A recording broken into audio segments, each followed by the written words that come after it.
I don't think I've ever even finished watching it the first time around. I can't remember. I don't think. Like Titanic is just, I can't watch that. I can't. It's just too depressing. It's just too like sad and that. Yeah, like I don't, like I get the whole poor rich storyline, but I don't know. Like obviously it was a tragic event and whatever, but it's not my type of film to watch, innit? Did you see the meme where they were like, basically where Rose was on the plank on water? There's like, yeah. It's like, it's a massive plank. But then people forget about the like weight. Because if she brought him, but if she brought him on, they could have died together. They would have sunk forever and ever, no? Oh please, every man for themselves. Because I know that I watched it in year 7 really? in school, yeah, and then half the class was crying. The class was crying. Yeah, half of them. Yeah, it was in English as well. I think it was. That's long. I think that's too young. Because year 7 already 11. You need to watch it. It's on that you need to watch it. When I think about, have you watched Others? We watched Others in school, and that traumatized me. It's with Nicole Kidman. It's like, it's basically this family that's living in this house, and then there's like ghosts in the house, and then you're rooting for this family. They're trying to get this ghost out, and then in the film you find out they are the ghosts. Exactly, and I was traumatized. I can't see this now. Oh yeah. No, but it's so crazy. I was like, no, like they are the ghosts, and the people that they think are ghosts are the humans that are living in the house, and they are like energies that were. Yeah, and I can't watch. No, but I can't, because of that I can't watch horror movies. I don't see why people watch horror movies. Yeah. Horror movies aren't scary anymore. Yeah, but apparently, watching a horror movie, you lose 100 calories. 100 calories? Yeah. Say that again. Watching horror But no, but it depends how scared you are. So, yeah, like apparently, watching a horror movie is the same as going for like a 30-minute walk. That's crazy. Yeah. I don't know, but no, I do agree that it's not scary anymore. But maybe that's due to life experience. You just know what's gonna happen, so you don't get scared. No, I'm still petrified. They gotta change it to like they gotta rate it like 12 and stuff like that. That's when I was scared of them. When I was like 12, under, 12 and under, things like that, 14 and that. The Exorcism of Emily Rose. Exorcism. I think I did, you know. No, I didn't see that one. That one that she was lying on the ground. She now went into this. Is it? And there's a scary one I watched. Drag Me to Hell. Why did you watch that? I don't know. Is that? No, I haven't heard. No, I think that was. I don't know. A scary one I watched back in the day was Children of the Corn. I think that was like a back in the day, but now it probably wouldn't be I scary. used to go to bed scared, like thinking that shadows. What was the other one that there was one we watched in school? Where's that? I see dead people. With what's his name? I know what you're talking about. He's like, yeah, Sixth Sense.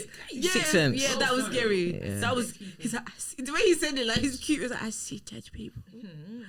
Trying to go for Deliverance.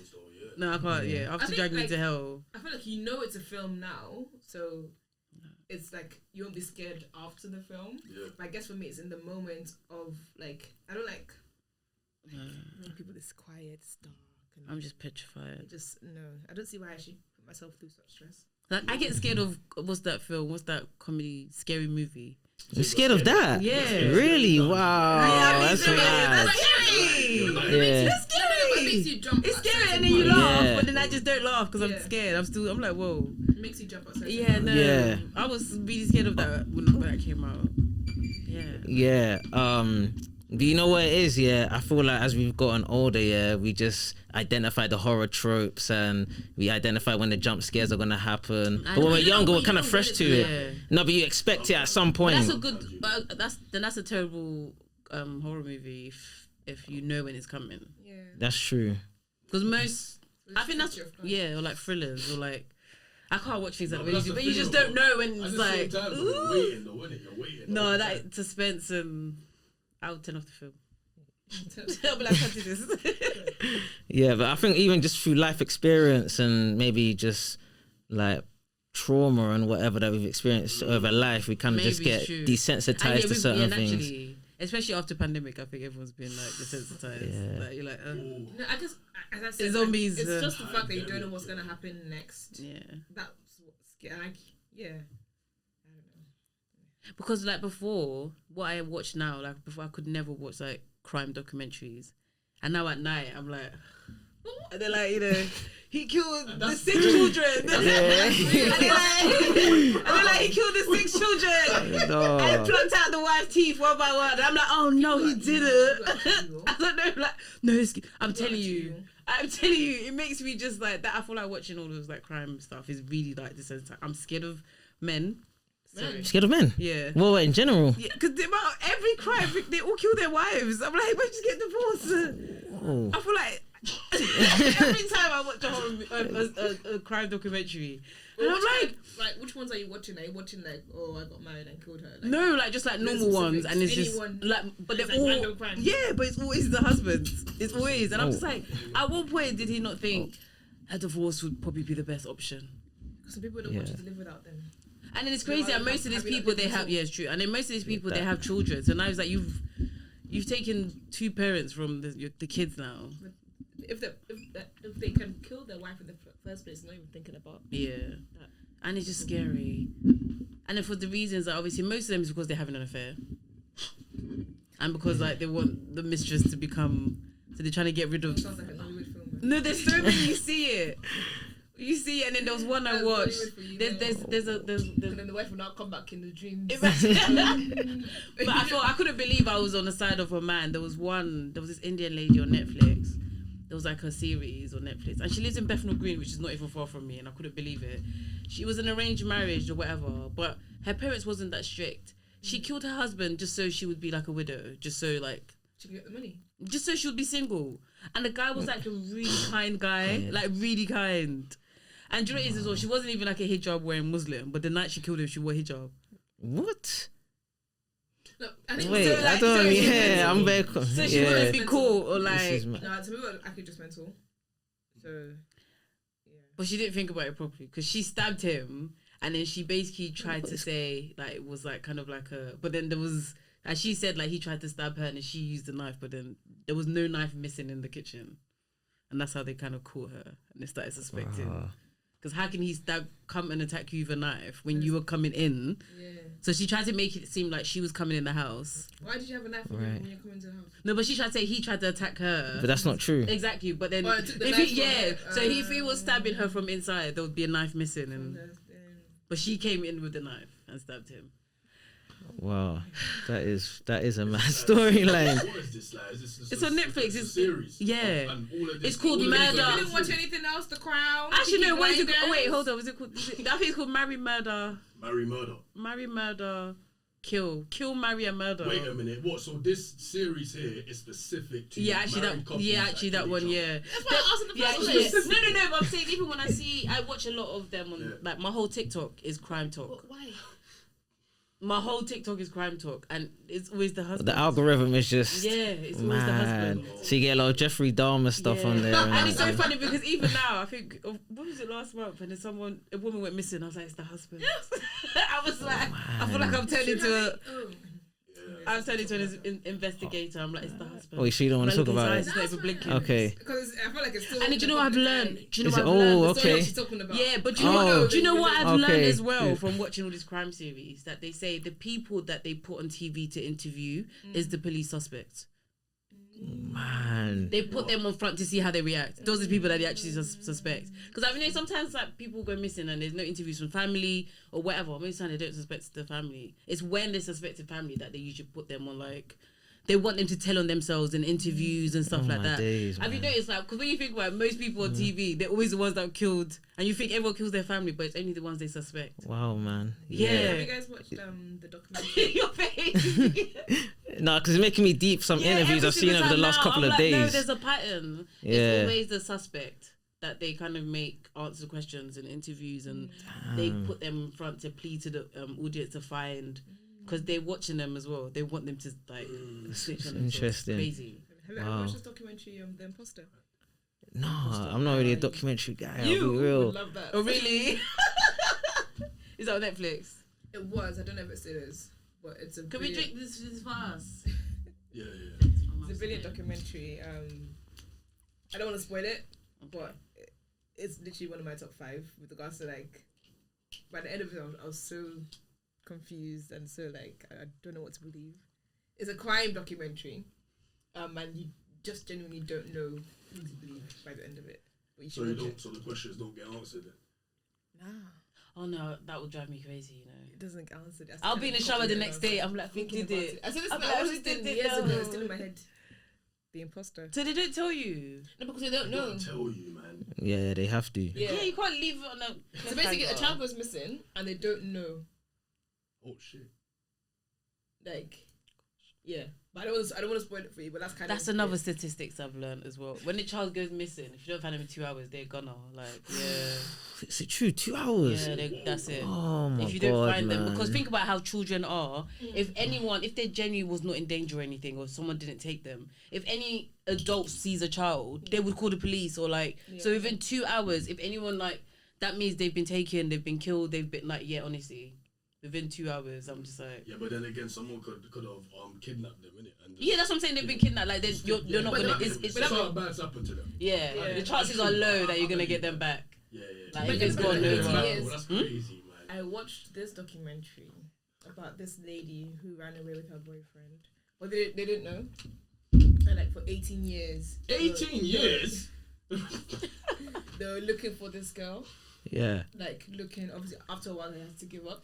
Whereas secretly she was just living with her boyfriend. Wait. No, that doesn't Are you make sense. serious? And then one day, I can't remember what happened.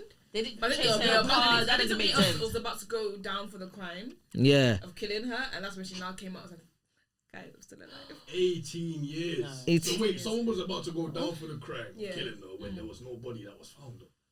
No, but missing though, isn't it? Missing, I know. Right. That story sounds. So there's no actual evidence. They can't put them. They can't take them. There's no evidence. I'll see if I can find out. But, like, But that's literally, mad though, yeah.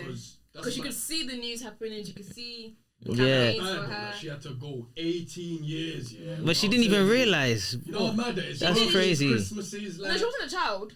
how old is she? I mean, like 16. She knew, man. That is crazy. 16. Like, Well, anything under 18 is classified as a child.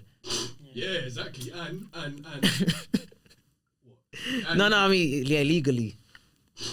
No, she knew what she Yeah, was no, doing. in the She's UK smart anyway, it enough, is. like, she knew That is a exactly child, what though. she's 16 doing. It is. definitely a child. Yeah. It's true. Anyways. But But the boyfriend was older and stuff, so. okay. so How old was so the boyfriend? I can't remember, to be fair. I can't remember. But it's like 5 years old or something. Like, Oh my god, man. Oh, it's always that. Why is it But always? no, but anyways, so apparently she's one of those people that's very, what's the word? She can be controlled easily. But she was willing, like, he didn't abduct her, she was willing to go and stay. She just didn't want to be separated from her boyfriend. So. Yeah, that badly. 18 years. Yeah. I mean, why though? Like, why didn't she want to tell no one? 18 years, like, just like, I'm alive. Wait. So was she just living in isolation this whole time? Basically, yeah. Where would they Wow. live? I can't remember. What, Colombia or something? I think Someone else no, must have known like, as well. they're literally local, like. Yeah. Yeah. No, but that happens a lot, though. Yeah. That happens a Wait, but lot. I'm guessing, okay then. So, That like, happens a lot. they must, what did she do? Change her identity and that? No, she wasn't going out. Yeah. She was indoors. she was No, stuck but there in was for one 18 that years. there was one. Where was that in America? It's always America. There was one that I watched that true. gave me like it freaked me out for months. It was this girl. She went missing when she was like 12. She went missing for 30 years. 30 years. Her dad locked her in the basement, Oh, and she had like 3 kids. She had abortions. I mean miscarriages and everything. And apparently the mum knew like maybe like 15 years in. Yeah. How does she have kids? He was raping her. Oh my He was god, raping. man. Yeah, she had children Yeah. for her father, and the That's children never traumatic. seen daylight. Some of the children were like, I think there was 4 kids and like teenagers. They'd never been outside. Wait, yeah. They Wait, lived she in had the kids? yes, downstairs. 4 I kids. can't believe kids. this. Yes, I'm telling you. I can't believe From this. the dad, it happens a lot. So many stories. I'm about telling like you, this. I feel like after pandemic, I just woke up. Yeah, so Yeah. you've never heard the story Yeah. before. Oh my god. Most Like, people, like this has not happened. Not the once, amount not twice, the not amount 3 of times. stories I've heard of Yeah. of girls having children Being for their locked, fathers. or being not even like just being locked Yeah. down in the basement and they're having children. Yeah, it's This crazy. is scary. That's disgusting. It's like the whole See Madeline why now I McCann. said I'm Like, scared of men. hey, I hear you. No, I'd be I hear scared you. too. I'd be scared too. I'd be scared too. You know. No, I'm fine. I'm saying like. It's just Yeah, it was mad, in that's a what I'm saying, it's basement, mad like, people in the world. it's crazy, It's it's really sca- like mentally. Because I'm thinking in my head, I'm like, how's she ever gonna like get over that. 30 years in a basement, that needs your father, that he built everything that they needed down there. I wouldn't say you'd have to be scared of man. I'd say you'd have to be scared of people, because like you said, the wife, was stabbing man and all of that. Killing him. Like, there's just some very crazy people in this world, man. Yeah, anybody's capable. Yeah, anybody's capable. It's true. And when it comes to the one that you just said with the kids, that's both of them as well. But obviously he's worse, but that's both of them. They're both fucked up and nasty people, like, to do something like that. So I said that you keep kids in a basement and for a year, for 30. For 30. Nah, man, 30 years. That's crazy, man. Yeah, so what do you think? Madeline McCann is just, that's a myth right now. She's never getting found, or... Oh, she's actually on Instagram? No, there's someone that come out to say they might be... I don't think it's her. They might be her? Yeah. Might? Yeah. Why might? Are they saying themselves that they might be? Yeah. Because they basically say like they've been kidnapped away from their family since there was a child. So a lot of people are saying they genuinely believe that's a missing girl. Yeah. But they don't think it's Madeline. They should do DNA. Apparently they're doing a DNA, but I don't know why the news is taking so long. Why does it take us so long? I'm like, it sounds crazy. I would never want to like admit this, but I think it's her parents. I've always thought that from when I was young. It sounds like when you look at the stories. Nothing sits right, man. Allegedly. Allegedly. Yeah, I just think it's, to be honest, I think it's all made up. I just think it's just. That's a good one. Yeah, I don't even think she exists. You know what I'm saying? Like, I don't even think she's. Yeah. I don't even believe in her existence. I'll be honest. Imagine that had the whole nation in a chokehold for years. That would be. Even though I was looking for Maddie. I remember I was young. I was like, where is she? Look out. What is it actually? I was looking around. I was like, you never know. Yeah, because I think it could have just. I think it could have just been a ploy. As a distraction, distract everyone. From what was actually going on in it, like kind of like wars and Saudi Arabia and the fuel. So, you know, the whole Tony Blair and everything like that. So they wanted the distraction from all the politics that was happening. But the only reason I believe they made a lot of money, the parents, campaigns and like search, they raised millions. And then people, that's why there was even under investigation, because I think they even opened up a charity in her case or whatever, and they did their conservatory with it. And people was like, people are fixing your house. Like, they were just, I don't know, like, your child's missing. They were like, we're just going to make it pretty for when she comes back. Is that what they said? No, that's what That's what I'm thinking, imagine. I guess it's just one of those ones that honestly just don't know. So yeah, I just don't say anything unless I just don't. Oh yeah, it's true. There's no point speculating sometimes. And I always but I always think like, how can you leave your child alone on holiday to go? That's really scary. True. But where was it? Like Spain or Portugal? It was Portugal. Yeah, Portugal's a bit. Even when I went to Portugal, I was a grown adult, and it's scary at night. Why would you leave your child on their own to go dinner? Yeah, man. I mean, these countries are just corrupt. You just don't know what's happening. You don't know who's getting paid off and who's working with who. It's a lot of corruption. I love this. Yeah. No, real talk, man. Real talk. But yeah, let's get started anyway. That was a good, prelude or whatever you want to call that. But yeah, welcome to episode 54 of the NORT3YCAST podcast. And today we are joined by two very special guests. You might know their names. You might have seen their films. I've seen them. It's amazing. They're trailblazers. They're incredible. If you don't know them, you will do. I'll let them introduce themselves, starting from, the special woman on my right. Okay, hi. Am I looking anywhere? Am I just talking? Oh, just talk. Look anywhere you want. Hi, I'm Nikki Fagbemi. I'm Teniola Zara King. I'm so bad at introducing myself. No, same. I never get used to it. I'm a writer and I'm an actress. What else? Yeah, just like all round creative. What's your short film? So my short film is called Why Me. It's on Sky and now TV as well. I'm Teniola Zara King. I'm a writer and a director. My short film Teju's Tale is on Sky Studios. No, I lie. It's on Sky Arts. And now TV, and it was done with DBK Studios. Boop. It's amazing, man. No, it's incredible. Obviously, you know me, P Rose, and then the co-host opposite me. You already know who. You already know, man. Come on. But no, that's incredible. Like the work that you've put in is just unbelievable. To get your work on Sky Arts, Now TV, like that's just like you can't even just fathom that sometimes. Like how do you feel in yourself personally knowing that your film is on there? I'll start with you, Nikki. How do I feel? I don't know. I don't really think about it too much until it's time to like when people are like, oh, where can it be found? Because I have this bad habit. Once I've kind of done something, my mind is kind of like onto the next. So sometimes I forget, like, and it's when I'm reminded, I'm like, oh yeah, I do have a film Sky, Google me, kind of like Google me movie. But yeah, it's not something. But when I do think about it, it does make me feel extremely proud and just extremely like. When your own kind of journey motivates and inspires you. So on days when I'm like maybe feeling down, I'm like, my friend, what are you talking about? You have a show on Sky, like you have a film on Sky. Especially in this industry, you suffer with like imposter syndrome. So I feel like that helps me combat that side of things. Yeah, but it's a really nice feeling. Yeah, no, I agree. I think it's one of those ones where, like when it was first aired on Sky Arts, it's like.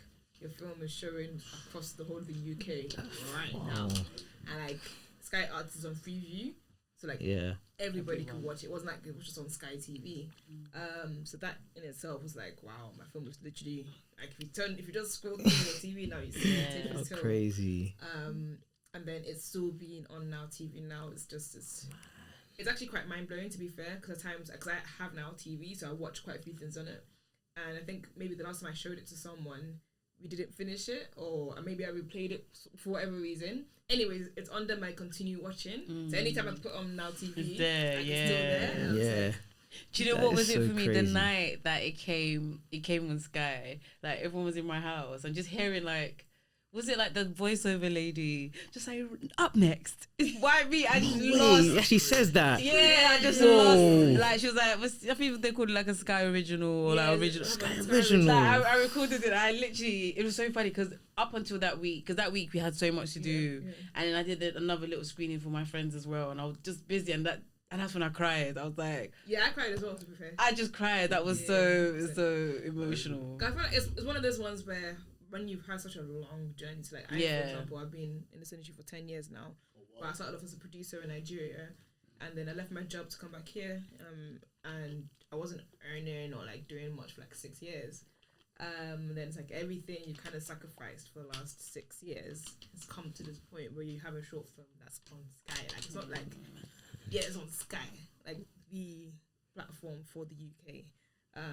So yeah, I cried. I was like, wow, so this is actually happening. So like, thank God. Yeah, especially like piggybacking off of what you said, like being in this industry for so long, and then having like, there's been so many things that you signed contracts for. There's even been things that I've filmed, I did never have seen the light of day. So I feel like sometimes to like protect your own like mental state, I kind of don't attach myself onto things like completing.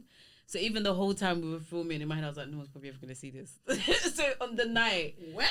And then like at the screening, I was like, oh my gosh, what's happening? Like, and then I was like, oh shit, wait, they're actually gonna film Sky. Because I remember even signing the contract, I'm like, yeah, whatever.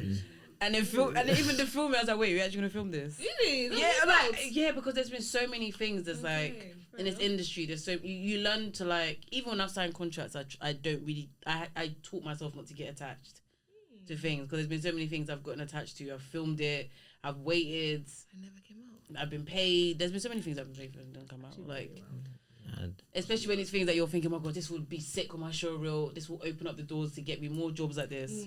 Can they give you the? No, they won't. Was it part of the contract that they can't do that? They just won't, because it's unreleased, like, or they've decided to go another way with the project, or like. So there's just been so many things, and you just get your heart broken so many times. Yeah. Like, because I think you wrote Kobe said Scott's thinking, yeah, whatever. Really?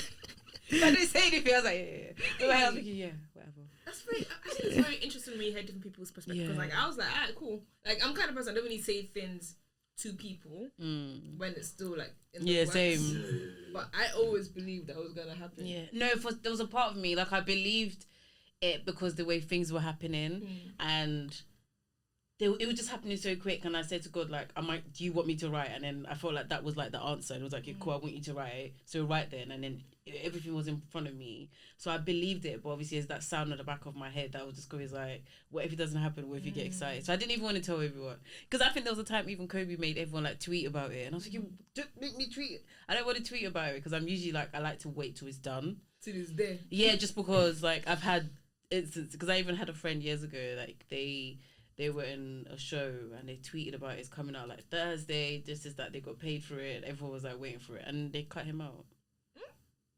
I think I heard about this. How soon was it gonna, like, how soon? No, they didn't even tell him. Like it was gonna be aired. I know exactly what you're talking about. I don't know. That's fucked. And then like, you've been paid. They like literally there was not one of him in it, so it's like. Yeah, it's really wild. Yeah, so everything I've been in, just small. Because even my first TV role, they told us to tweet about it. I said, it's not me. I'm not doing it. Until I saw the commercial, I saw me in it. I was like, okay, cool. Yeah, even then I was still a bit like, because the commercial was on the like 2 weeks before it came out back then. Wow. So then I was like, and then I went to the screening, and then I saw myself. I said, okay, I said, I can tell people, I just do not trust this industry. They don't give a heck. It's like that person you're in school, and there's that one person's like, oh, I'm not coming back next year, guys. You know, I'm going to. I went to school in Nigeria, the secondary school in Nigeria. So you have some people that are like, oh yeah, I'm going to London. You see them again next year. Next year, you just see them. Into school, like, yo, it's the same thing. I feel like you should protect them. Yeah. I know you come from an interesting place, being an actor and a writer. Like, how do you see that, like, in the industry? Like, do you stray more towards the one or the other? Like, what are the kind of the hardships of, doing both? It's weird for me because acting was always like my first love. Like, I knew I wanted to be an actress from when I was like 15 in school, and writing was something I never thought I would do. So I never saw myself as a writer, but now that I'm in it, like, I don't know, I appreciate both of them, and I think they both go hand in hand. Like, for me anyways, they both help me, because I think I'm able to write scripts because I work with scripts as an actor, and even just writing my first script and never going to film school, never studying, doing a screenwriting course or anything, just like, or being self-taught. And I think that's because I've literally been auditioning for 10 years. I've had access. I've read so many scripts. So when it was time for me to write my script, I knew what it was meant to look like. And off the back of it, when I'm writing, and I have writer's block or whatever, when I'm auditioning, or if I'm on a short film, or if I'm on set, it just gives me so much like inspo for my own work as well. So yeah, I think both of them, it goes hand in hand for me, and I can't imagine, because there was a point I was thinking, oh, if I had to drop one, I was like, I'd probably drop acting. But for me, I feel like they both go hand in hand. Yeah, together for me. Yeah, because you're in what you write. Yeah, yeah, and also as well, because I always think, because I remember someone said to me when I started writing and I wrote Why Me and I acted in it, and I remember that time I was like auditioning for other shows, and they said to me, why would you want to act in other people's shows when you can just act in your own shows? And I said I would never want to limit myself, because the characters, there's only certain characters that I can write. The characters that come my way, like acting wise, there's some scripts that I could never be able to write, so I get to explore being in that character and explore my craft and like get to expand. But if I stick myself to just and then also at the same time, I don't want to act in everything I write. Oh, is it? Yeah, because I think then that limits myself. Then it makes me limit my writing to my acting potential, because there's a script I'm writing at the moment, and I don't even want to be in it at all. I just want to be just a writer on it, just to have that experience. Because being on Why Me and being a writer and an actor, that was like really tough to juggle the both things. Yeah, like I knew everyone else's lines but my own. I was like, oh my gosh, who's Naima? Like it was just a lot of hats to wear. So I can't wait to an experience where I'm just on as a writer and not like, so me not writing anything, it allows me to like just expand and just, I can make the characters crazy and as wacky and like because I know my roles and I know what kind of like roles that I kind of come my way, what I can play. So yeah, if I'm writing and I'm not attached to myself to my scripts, I have a bigger playground to play with. So it just means I can just focus on just like that. But I think for me, hand in hand, like I would love to, I always want to be in other people's scripts just because I get to like, I filmed a short film recently and just like the storyline is something that like I would want to write about in like 5 years time, just because I got to act in it and I was just like, oh my gosh, like that would be like so incredible for me to like write that from this point of view one day. And I wouldn't have got that idea if I didn't act in a script. So it just helps my creativity. And if when I have writer's blocks as well, and I'm acting and I've got scripts back to back, and I'm like, especially if it's comedy scripts, because I write comedy. So when I'm auditioning for a comedy script, and I'm looking their comedy beats, and I'm like, oh my gosh, like I loved how they connected that joke. It's like I'm a sponge, so like I take from everything around me, I soak in as much as I can. So sometimes I might have a writer's block, and then I have like maybe 4 or 5 auditions. Before I know it, like by the end of like the second week, I'll just be writing because I've been in so many different worlds and I've taken so many different things, and so I feel like it's kind of like, it feels like a secret weapon for me. Like it's like being a writer and you get access to so many people's work. Essentially, that's how I see auditions. I don't just see auditions as like something I audition for. It's like I get to look at someone else's script and it's like, oh my gosh, it's exciting. Like, so yeah, it works hand in hand for me. Yeah, no, that's amazing to kind of like be able to see from many perspectives. You know, it's not just kind of, your perspective is kind of like 3D, like you kind of see it from even the writer's point of view in that short film. And me having that experience as a writer helped me so much in like the layout for Why Me, because from the first draft I did, how many drafts did you do for 30? Yeah, 30 drafts. Yeah, I did like Wait, why is it because I did 33? They say writers rewrite it. Yeah. Like you have to no, but you done it by choice, or was it because of no, okay? Like, I'm writing a script, not by choice, and then It was feedback, and then I'm writing. Yeah, you work. Feedback.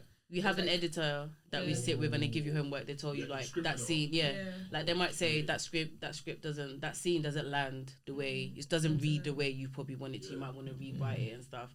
And it was so funny for me because at the beginning, I think after my 3rd draft, I called Kobe. I was like, yeah, I'm done. Like he was like, girl, bye. Do you know what I mean? I thought that was easy, but I think me being an actress allowed me. So even though we did 33 rewrites. The beginning, middle, and end was the same from beginning to the end. And I think because I knew the structure of scripts on like what it would look like visually, because I've been on set. So when I was writing it, I was writing it from visually of like how this scene would work, So all of that was there. So I didn't have to, all I had literally was just changing was like the words. I wasn't changing like the structure of it. So that helped me, because I think if I had to keep like, and that's one thing that the compliments that I got very early on, like the structure was like it works. There's a middle, there's a beginning, there's an end. And that wasn't even intentional. And that was like, and I think that was just for me being an actress. Yeah, I don't think that was from anything. It's just from me reading scripts, me being on set, me filming, seeing having a script and then being on set and seeing how it comes to life, and then being able to adapt that like when I'm writing. So that definitely helped. Yeah. But how was it, this is for the both of you, how was it working with Kobe, and then how did that all come together? Like how did you know him, and then how did the workings of Why Me and Teju's Tale, how did that assemble? Okay. I mean, Kobe and I went to film school together. London Film School? Yeah, London Film School. So funny enough, he was graduating when I was just starting, but I went to his screening of House Girl and ended up sitting next to him, and long story short, started talking, just became friends from there. So like he's kind of supported my career from the jump. So when it came to Teju's Tale, it was literally, we had a conversation after Bound Cinema, shout out Bound Cinema, and he was basically like how I just need to do another film. I had done a film in Nigeria called Giddy High Life. So literally that night I went to bed, woke up the next morning, I just remembered the story that my grandma had told me when I was in Nigeria working, and God said, this is the script you should write. So I was like, okay, no problem. So I wrote the script, sent it over to Kobe. He's like, oh, this is amazing, let's get it done. I was like, okay, no problem. And then this was literally October 2019. Unfortunately, pandemic happens. Unfortunately, George Floyd gets murdered. And then as a result, Kobe pitched this idea of supporting 5 black filmmakers to Sky Studios to get their short films done. And they loved the idea and they jumped on board. So I guess the whole process of working with Kobe just happened very, very naturally, just because he is my friend outside of the work.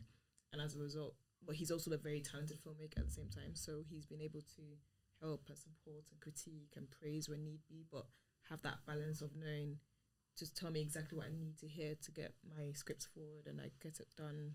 So yeah, it's been a very, very, very fulfilling relationship with regards to understanding as a filmmaker how I can better myself. So yeah, it's been good. Cool. Well, what about I you? didn't know Kobe. It was so funny because we have so many mutuals, and even like after we met, we're like, "How we never met before?" So we met on Twitter in the pandemic. So basically, yeah. So it was so funny. So it was, and that was so basically in the pandemic. That's when I decided I wanted to write. I was like, right then, God, I'll do it.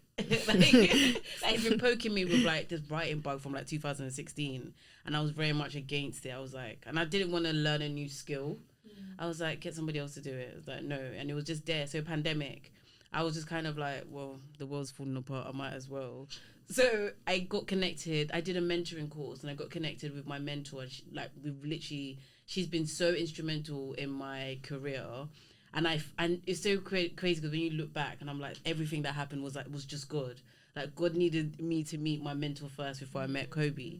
So basically, I met my mentor, and she just believed in me off the bat. And I was thinking, is this someone paying this woman to believe in me? Because why is she going so hard? Yeah, that's what Kobe was. Yeah, do you know what I mean? I was thinking, you don't even know me like that. Like, relax. Like, so I remember I told her I wanted to write, and then literally, I think it was like the next day, she started sending me all these like writing opportunities, and I was thinking, I haven't even like written it. Yeah, I haven't even thought of an idea or anything. So that same week, Kobe had a tweet saying he because of like the pandemic, he wants to give back to new writers and stuff. So he was looking to connect with anyone as a new writer. So my mentor sent it to me, and she was like, I want you to reply to that, send an email to that tweet and send me proof. And I was like, oh my God, what does this woman want from me?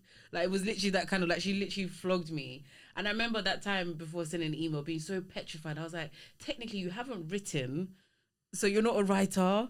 But I was like, okay, just do it. So I sent an email, and then I got an email back from one of his assistants saying, okay, yeah, he's doing a Zoom, and you're one of the people that are going to be in the Zoom.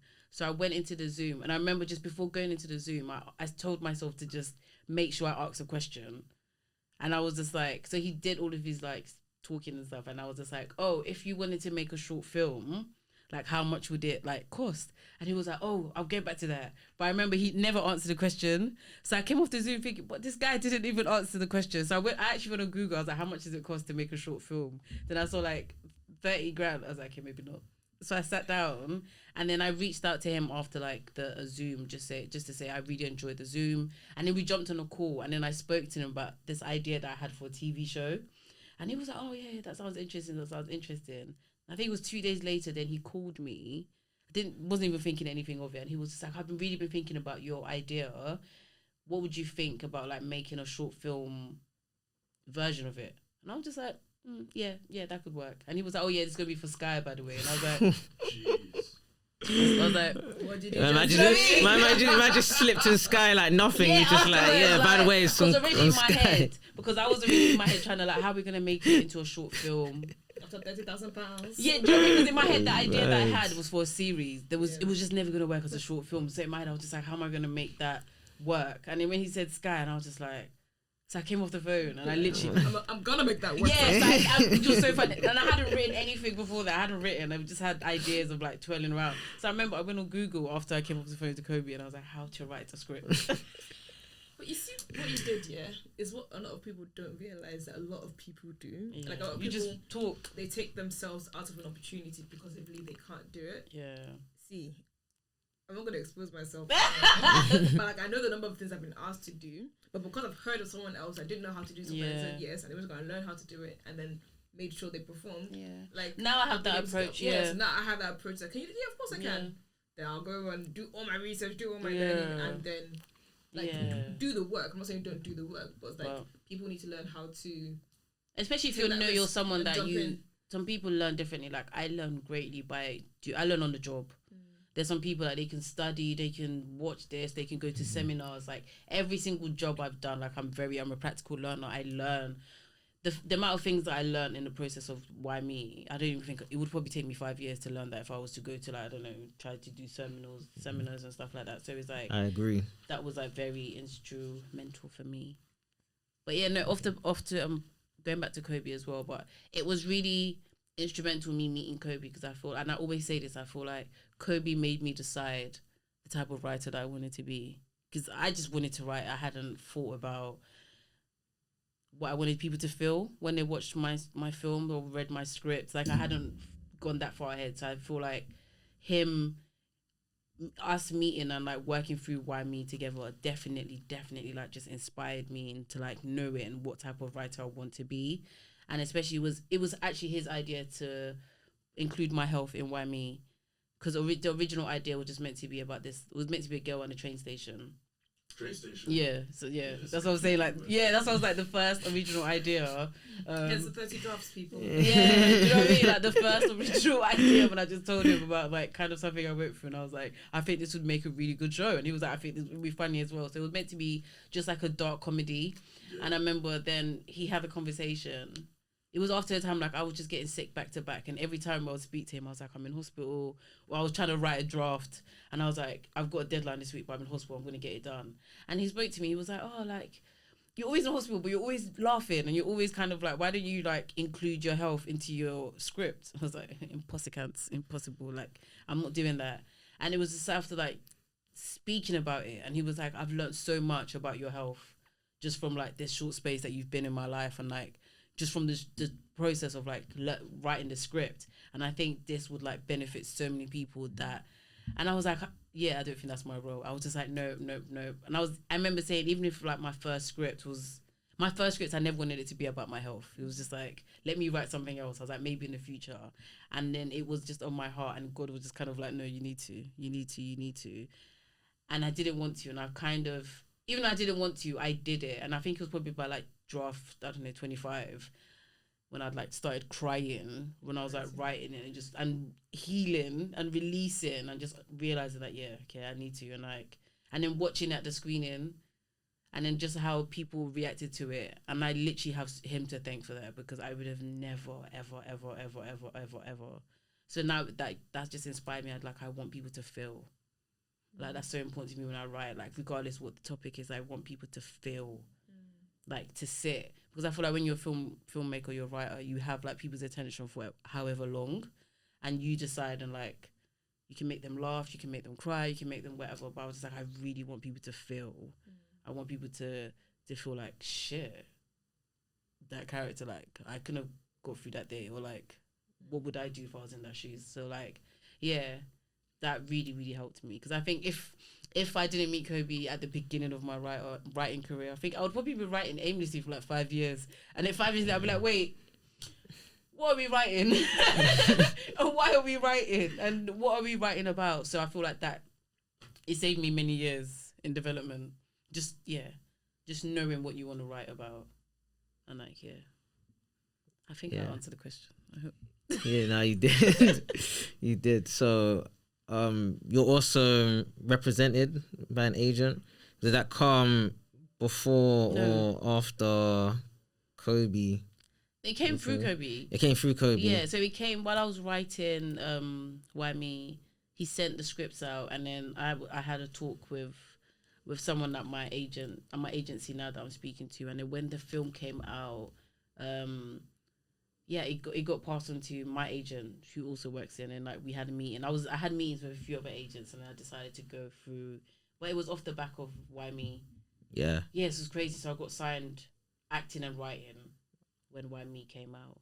Actually, no, I got signed just before Why Me came out for writing, but it literally all just from Why Me and that little script, and that blew my mind. Yeah, like, no, that's incredible. It blows my mind as well. Like, yeah, it was. I'm still very thankful. I think because for me coming in, because I realized where I was, and knowing this was like my first script, and I was very new to the game, especially writing wise. Like, especially sometimes like I like to put goals to be realistic, and sometimes it's not good to do that because like, just like believe anything can happen. But I genuinely didn't think I would get signed for like, I don't know, another 3-5 years. So when it happened, I was just like, okay, good, I see you. Do you know what I mean?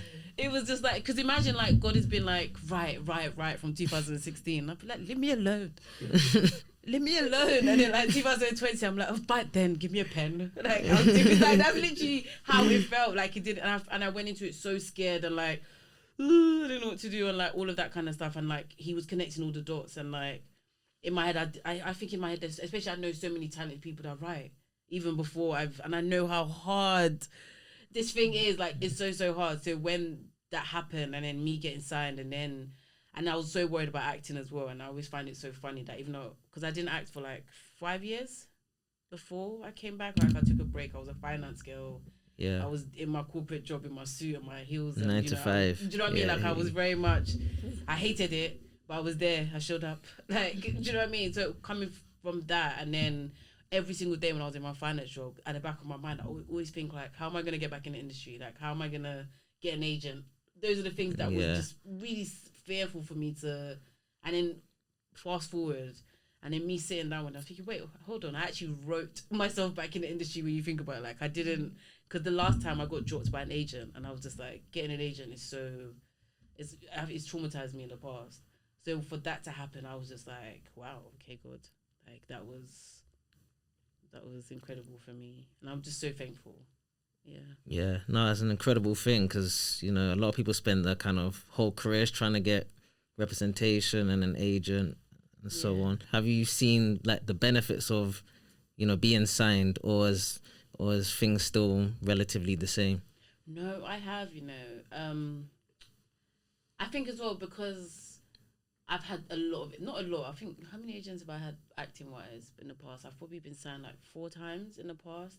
And I've had like very traumatic experiences in the terms of like not being open enough to even, or being comfortable enough to even tell my agent like I'm sick. Like I would drag myself to an audition. I would left hospitals to go to an audition because I've been so petrified that like, oh my gosh, if I say no, I would get dropped. I won't have an agent. I won't ever work in the industry again. So then fast forward, I really feel like I prayed and I have 2 agents and they're both women. And hand on my heart, I genuinely feel so blessed to have the type of agents that I have. Like even was it 2 days ago? Like my agent, she took us out to go to the theater.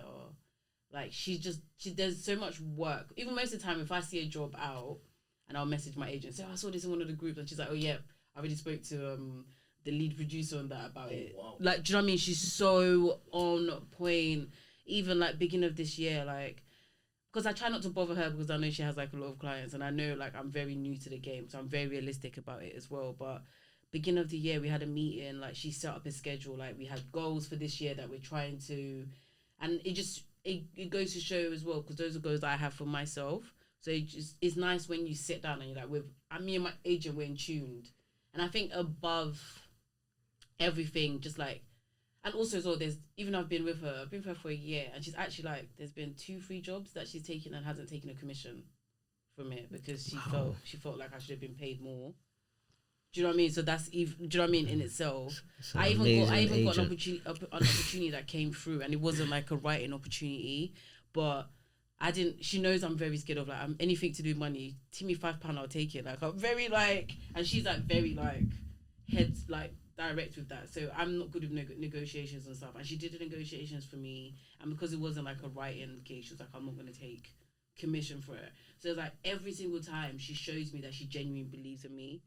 And it was like a couple of weeks ago, we and her was having a heart to heart, and I was like, that's what means more to me over everything. Or just having an agent that like I know just like believes in me more than everything else. Like she gets what I want to do with my career. She understands like the steps that I want to take. The things that I don't want to do, like she won't bring it to me, and we're very much on the same page. So I feel very grateful because I've been with agents before in the past where they're just with you in case you blow, or like they'll just keep you around. They show you through their actions that they genuinely don't believe in your talent. My first acting agent told me she only ever saw me doing adverts. Really? Yeah. Oh yeah, the mic. Yeah. The direction. Yeah. I think it's the. Yeah, my first. I remember my first acting agent, like going in, I remember having a conversation with God, like before I really went and like chased acting. I was like, I really want roles that are like, just like are gonna like sit with people. I don't want to play girl next door. I don't want to play the gangster's girlfriend. Like, do you know what I mean? Do you know what I mean? I don't think there's a girlfriend like hiding his guns for him and hiding the food, and then on the phone you're like, I'm gonna ride with you. Like, I ain't got time for that. Like, I wanted to, even when I look back at it, like, I've always wanted to tell stories through acting, which is why I'm not shocked that I write scripts now, because even at the beginning, anyone asked me, I was like, I just want to tell stories. I want to tell stories. So I didn't want to do commercials. I didn't want to be the girl next door. I wanted to tell stories that people would like, that would sit with people. And I think it was so funny, because my first agent, she was like, yeah, I just see you doing commercials. She literally said she could see me in a Boots commercial. I say, if I slap, but you know at that point, there's like, you have to sit there because there's no other like people knocking at your door. And I think it was probably about a month later, and I had an audition for Banana, and I'm playing like a 16-year-old girl that is going through, like, she's been kidnapped, going through all this kind of stuff, and she's been kidnapped from Nigeria to Manchester. She can't speak English, and I remember just getting that role and literally going on my knees and just crying and thanking God, because I'm like, these are the roles that I wanted, and that for that to be my first TV role, it made other people have to take me seriously, when in this industry they'll find any reason not to like take you seriously. So that's the difference of having an agent that doesn't believe in you, and when you have an agent that genuinely believes in you. So yeah, I do feel very, very lucky. Even with my acting agent, like, I can tell I'm not feeling well today, I can't go to that audition, and she'll be like, yep. And that's what both of them actually said to me at the beginning. They said, if you're ever sick, if you need us to get you out of a commitment, that's our job. And she was like, I don't ever want you doing anything you're not comfortable with. And I'm quite emotional. When she said that, I was fighting tears back. Man, I was like, she the one. That's her. Yeah. So, but I've this industry, like, agents can be quite scary. So when you have like a good one, you have to like, just like hold on to it and just I feel grateful. Yeah, I wanted to ask you, Teniola, quickly about your masterclasses. Now, I know you've done probably several in the past. Oh, there was one at the Camden Roundhouse, right? And you got one coming up as well. Was that the 20th of April? 20th, I think. I think you know better than I do. I don't know, maybe he's wrong. No, you could really be right. I think it's on a Monday. I know it's on a Monday, so it might be the 20th of April. Yeah. I still have a lot going on, so I kind of like go week to week. That's right. The same. I was saying that yesterday as well. Like, I literally checked what's happening on Sundays.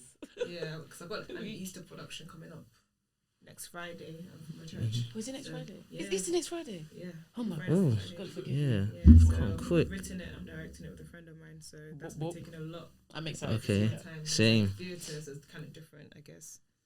Yeah, it's true. Yeah, because obviously, like, if you're doing a short film, I kind of know exactly what I'm doing. I can't even this, but like this one needs to be. There's a lot more rehearsal time to make sure everything's live. But masterclass wise, I did my first masterclass, filmmaking from the idea to the screen. I basically just took a group of 18 to 25-year-olds on a journey on how you can have an idea of a film and what you need to do to get the story done, and then get funding, and then all the way up into actually being on the screen, whether it's on TV or in a cinema or on a laptop.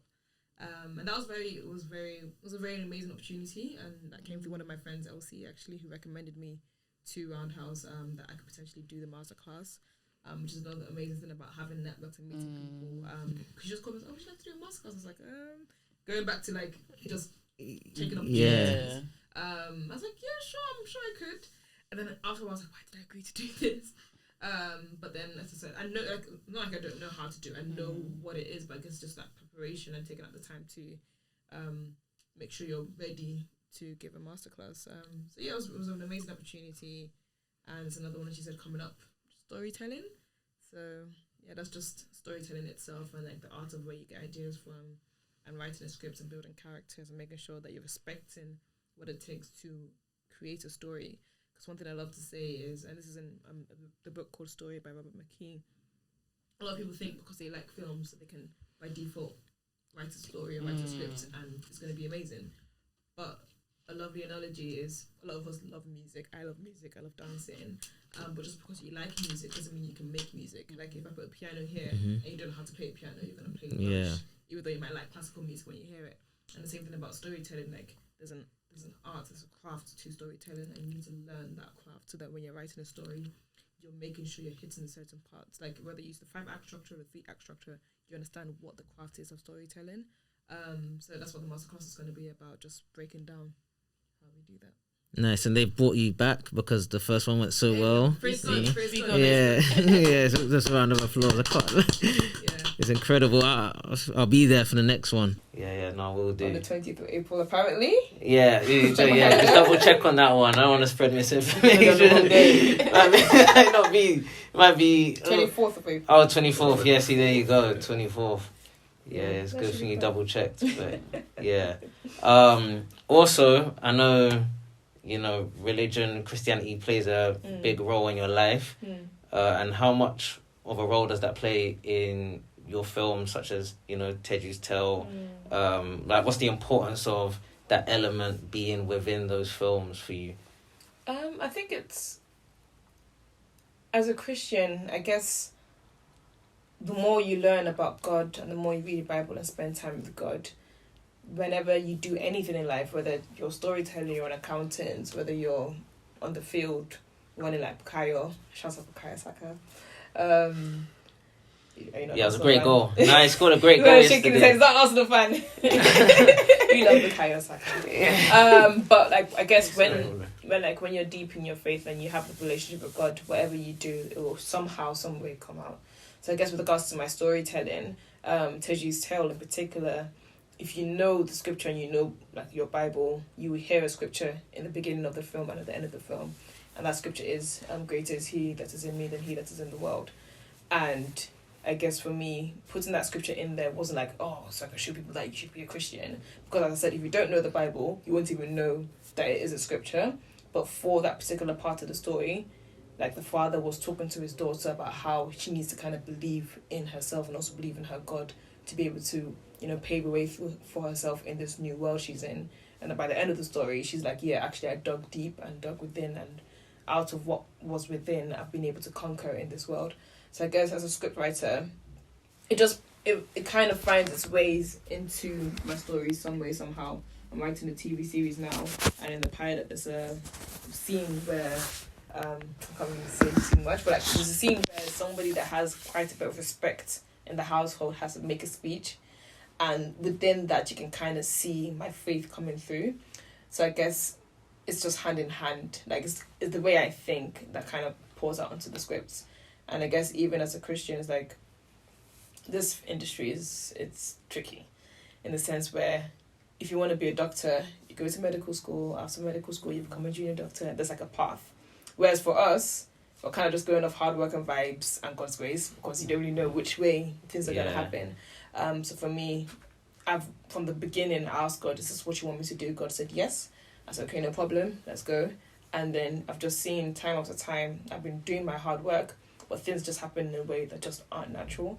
So Sky working on our short films is one of those ones. Sky Studios hasn't, to my knowledge, done short films before. I don't think. I might be lying, but I don't think they have. They have, but it never got released. Never got released? Oh, wow, okay. Fair enough. And I don't know how, if they are planning on doing some more short films again, at least anytime soon. But then time and chance happened, and hard work, and then that happened. So I guess as a Christian, it's handling your faith and your hard work. My pastor said something amazing. It was you do your natural, and then God adds a super on it to make it supernatural. So you must do your work as a Christian, but then you also now put it into God's hands after you've done your work. Okay, now I've done my work. God, you can do your work. My favourite thing is, have you seen that Kerry Washington video when she was and this is literally how I think about life. She's she prays to catch the bus, and then she runs as fast as she can for the bus. Yeah, so you don't pray to catch the bus and then just don't do nothing. You have to still run.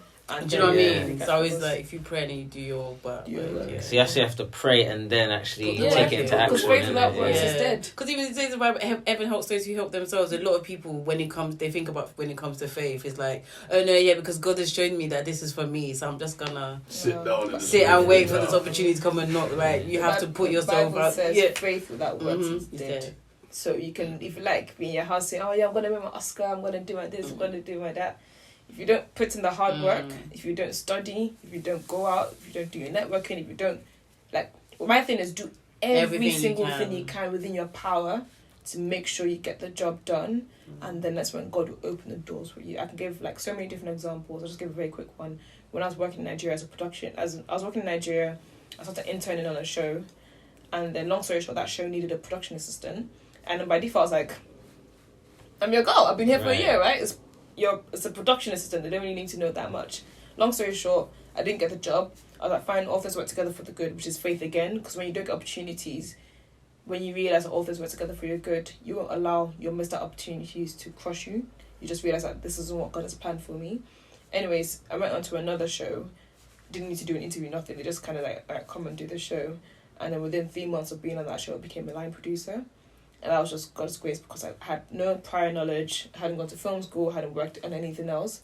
But the person I was working with at the time just saw my hard work. I was like, this girl needs to be higher in this production company because she can do a lot more for us than this limited role she has right now. So within 3 months, I was promoted from being a production assistant to a line producer. And that's what I call faith and hard work. Because, yeah, I did my work, but some people, they see the work and they don't do anything about it. But then God's hand is on my life, and as a result, He will always make a way for things to happen that it just doesn't normally happen. And the thing is, if I was with the first show as a production assistant that I really wanted, within 10 years I would have never been a line producer because it was one of those shows that's been on for like 15 years, and as a result, there's structure and people that have been there for time and deserve it more than you. Whereas this other show was a new show, it was like the first season, so there's a lot more room to move. So I guess for this industry, just remember, like, do your work, but at the same time also have faith and like trust in God, and let God mold you into who He wants you to be, and as a result those opportunities will come when He wants them, and if you don't get it, it's just not God. Amen on that. Well, one final question, what's one thing about the industry that you wish could change or that you wish was different? I think for me it'll be what I was speaking about. It's just like giving opportunities to like new creatives, because I've noticed in this industry is like no one wants to invest in anyone until they've made a name for themselves or something. Is like then it defeats the purpose. And it's like when you're starting out in the industry, like just having that community that is gonna welcome you is so important. And that's another thing that Nicola always drills into our head, is like working across and not always trying to like work upwards, because we're always trying to work with people that are doing the bits. But Nicola always says like the next BAFTA winners, Oscar winners in 10 years, they're all in this room. Like, do you know what I mean? We're all starting out together. But I wish the industry would like give more opportunities, or like give more attention, or give more kind of like spaces that people can work on their craft with no experience. Like, I shouldn't have to like have the best CV to be given a chance to work on like the best shows or whatever. It should be based on talent, which obviously there's so much like politics in the industry, but I really wish things like that would change, that people are just given a job just based on their talent and they're eager to learn, and not just because of who they know or what. I think just jumping off the back of that would be the whole case with regards to representation, because there's some people that just won't work with you just because you don't have a representation. And my thing is like, but at the end of the day, I'm the person doing the work. So yes, like obviously being with certain agencies gives you some credibility, which is great, but then like some people won't even talk to you if you're not represented, and I just don't think that makes any sense. I hear it, I understand why they do it, but I feel like they're giving them a lot more power than as opposed to the person that's actually going to do the work. And there's something in this industry that I hate. There's always say you need an agent to get an agent. It's like, how does that make any sense? If I had an, do you know what I mean? It's like, how do you get the first one? Like no one's gonna take you seriously if you don't have an agent. How are you supposed to get one? I'm get an agent. It's like that thing. It's like, when you leave school and you go to search for a job. You need 6 months working experience, but how am I supposed to get the 6 months working experience if you don't give me at least a week? Like, make it make sense, please. But I guess at the end of the day, for me, it's like your hard. See, people can't ignore hard work. They can't ignore it when you've done the work. So like you have, obviously it's not the rule, but you have the exceptions of people in music. I can't mention names, but like you have people that in music that never signed to a studio, or is it, what do they call themselves? Not studios in music. What do they call music? Label area. They're not signed to a label, or they're not signed to like a like they kind of did things by themselves, but you can see their work has now brought them into the limelight as a result. So I guess if you're listening to this and you don't have representation, I would just say continue doing your work and your work will shine. Maybe yes, you then might get a manager or an agent, but then you need to ensure that agent is the person for you, because as Nikki said, the first person she had was limiting her in how she thought about Nikki.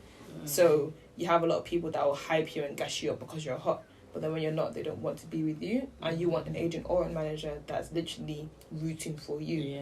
As a Nigerian, there's a saying that goes, they'll carry your matter on your head, which basically means that they will ensure that you must be successful no matter what. But you need to make sure you look for that person as opposed to just trying to get an agent. I was gonna say if you focus on like the work, it will get you the agent that you want. Because I know sometimes people always focus on like trying to get an agent at that specific like agency or whatever, and I'm just kind of like, once you put your energy into doing the work, like it makes it easier. They'll come and find you, or you won't have to like beg them. Because most of the time, like with creatives, we forget that it's a two-way thing. Like we both need each other, and we put so much energy. Because I was even speaking to like a friend, like she was trying to get signed to an agent, and I had to say to her, like, at this point it's close to begging, because like you've tried so many different times, like they've seen you, they know, and they keep giving you excuses, like they just don't. Do you know what I mean? So it's like you have to treat like dating, like that man don't want you. Do you know what I mean? Like you have to, like it should capacity, be a two-way thing. Or like, because when an agent believes in you, when they see your work and they believe in you, and they'll come, and then I feel like putting that energy into your work will attract the right agent, the type of person that you want to be, rather than just trying to like prove yourself to an agent because they're with a big name or like. It's and just, your agent works for you as well. Because at the end of the day, as I said, they need you. Let's say you want to direct or something, and they get you the job. Or sometimes they like you as a director, then they come to you and then they go to your agent. So let's not talk about that. Yeah. You are the one that's going to wake up at 6 a.m. in the morning to go to set and then come home at 8 p.m. at night, have to just quickly have dinner and go to bed again because you need to be on set the next morning. And then your agent's going to get a cut from whatever they're paying you for doing your work. So they work for you. It's like it's two ways. Yes, they get you the good jobs, like they might get you the big product, which is great, which is why you have agents that will fight for your rights, fight for you to get a big project, fight for you to get more money. But at the end of the day, they will still get a cut from that. So it's a two-way thing. You're working for each other. And you need to have someone that believes in you just because, not because they're just there for the hype. So, honestly, it's so important to have someone that believes in you. Because I remember back in the days, like I would hear of like auditions going around, and then I even saw an email the other day when I was looking for something. I would message my agent this time, like, "Oh, I heard this is cast," and she'd be like, "Is it? Are you not the agent? Like, should you not know? Is it casting?" Do you know what I mean? And then now I'll get auditions. I'll get an audition. I'm like, "Oh, I didn't even know they started casting this." Do you know what I mean? So it's like, it's different. The difference is vibes. just when you have an agent that definitely believes in you. And if you don't believe in yourself, no one else will. Well, anyway, thank you for coming on. Thanks episode 54 of the NORT3YCAST podcast. You've been, wonderful guests. You've been able to share, such insightful information and experiences. And I hope those at home watching and listening can take something from that. And we definitely got to do it again. And then speak about more things, because I know you're doing so much. So but any final words, any final thoughts, and if you could share your socials where people can find you. My socials, Nikki Fagbemi, NIKKI, and then Fagbemi, FAGBEMI. If I had last words, I'd like to speak to like writers, like if you're struggling to write at the moment, writer's block, or struggling to like know what you want to write about, I always say write about that one thing that scares you the most. Write the scripts that only you can write, essentially. I think when you have hard days of like writer's block, or like I'm not feeling this anymore, when you're writing a script that essentially only you can write, it becomes a responsibility to finish it, because it's like, if I don't write this, no one else is going to write it, or no one else is going to be able to execute this the way I need to execute it. And like, think of your target audience in a human form. I'm just like, if I don't write this group of people are not going to get to connect with this work, and then that will just give you the motivation to write. But I say that. It's funny because like when I used to have a screensaver that said that some people are dependent on you being successful, so you can't be lazy. That's literally what was on my friend. Do you know what I always say as well? Every time I want to give up, I always think like, I'm obsessed with like Quinta, Lupita, like people like that, and I always think like, if those people didn't go and chase their dreams, who would have had to like inspire me? Because there's so many people like I look up to. I'm just like, I just thank you for existing, because you've made it even though we've never met, we're in different countries or whatever, but me seeing you do that or achieve that, it's given me, or 15-year-old me, like, thinking, oh my gosh, I can do this or I can do that. So I always say, like, there's so many people reliant. There's so many people, even people that probably are not even born yet, people that you've never met, there's so many people reliant on you going after your dreams. Yeah, so it's kind of... That's fine. And, just on the back of that, like, I guess for me, it's that combination, as I said before, of working hard and having faith, especially in this industry. Like, there's no path. We're just doing no vibes, guys. But do your work. Do the work. Study your craft. Keep learning about your craft. Don't get tired of learning about your craft because things are changing. I'm going for a course on virtual production, like, in 2 weeks, because that's where the industry is going. So learn the new things that happen in the industry, but also have faith. Like, pray to God, ask God for direction, ask Him for wisdom, ask for strength. And just remember that if, like, Letitia said this actually, said, what is for you will not pass you by, and if it passes you by, it's not for you. And it's a thing where it's like, there are going to be no's at times, but just realize that if you are leaning on God and asking for direction, then the right thing will always happen at the right time, and you just need to make sure you're working on yourself and keeping the hard work. And there's only so many no's you can get. Eventually, there's going to be a yes. Yeah. That's God's grace and mercy. When I'm getting no's, when I'm getting you know, when you're going for a period, you just know. I'm like, oh gosh, when is the yes coming? It's like that's what keeps me going. I'm like, there's a yes coming. There's only how many no's you can get, so that keeps me going. It's around the corner. Yeah, and socials is Teniola Zara King. Teniola is spelled Teniola, Zara Zara, King King, and that's on Twitter and Instagram. And Facebook, we use Facebook. Yeah, no, that's such a sick name as well. Like Zara King. That's a King. That's your actual name? Yeah. Oh, well, that is. Yeah. I thought I thought that you Then you meet some people's name, you're like, you have to be someone. I know. I like it. That's King. Royalty. Y'all should royalty. treat me like a princess. But yeah, anyway, once again, thank everybody for watching and listening, and yeah, I'll catch you on the next episode. Peace.